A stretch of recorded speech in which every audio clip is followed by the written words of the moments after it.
एका 9 वर्षाच्या मुलाने सोशल मीडियावर त्याच्यासोबत घडलेला भीतीदायक अनुभव शेअर केला आहे। 9 वर्षाच्या मुलाला किचनमध्ये विचित्र अनुभव आला।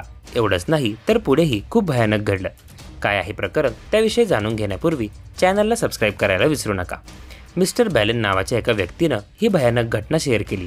त्यांनी सांगितलं की एक 9 वर्षाचा मुलगा आणि त्याचं कुटुंब एका रेस्टॉरंटमध्ये खाण्यासाठी गेले होते। तिथे शिल्लक राहिलेलं अन्न मुलाने घरी आणून फ्रीजमध्ये ठेवलं। मध्यरात्री त्याला भूक लागताच तो किचनमध्ये आला। मात्र त्याला जे दिसलं ते धक्कादायक होतं। त्यानंतर जे घडलं ते तर आणखीच विचित्र होतं। भूक लागली म्हणून मुलगा जेव्हा किचनमध्ये गेला तेव्हा त्याला एक व्यक्ती फ्रीज उघडून दूध पित असल्याचं दिसलं। मुलानं घाबरून आई-वडिलांना बोलावलं, मात्र त्यांनी चेक केलं तेव्हा कोणीच नव्हतं। त्यामुळे मुलाच्या आई-वडिलांना वाटलं की मुलाने स्वप्न वगैरे पाहिलं असेल किंवा कुठली गोष्ट वाचली असेल। त्यानंतर मुलाने किचनवर लक्ष द्यायला सुरुवात केली। त्याच्या लक्षात आलं की कोणीतरी किचनमधील वस्तू वापरत आहे। मुलगा एक दिवस आपल्या रूममध्ये बसून छताकडे पाहत होता तेव्हा त्याला डोळे दिसले, जणू कोणी त्याला पाहत आहे।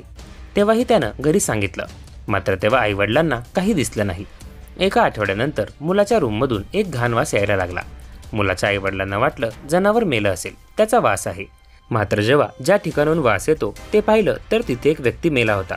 मुलाच्या रूमच्यावर असलेल्या बंदिस्त जागेत एक व्यक्ती राहत होता आणि तिथे एक खाटही होती। हा व्यक्ती अनेक महिन्यांपासून इथे राहत होता आणि तिथे शेवटी त्याचा मृत्यू झाला।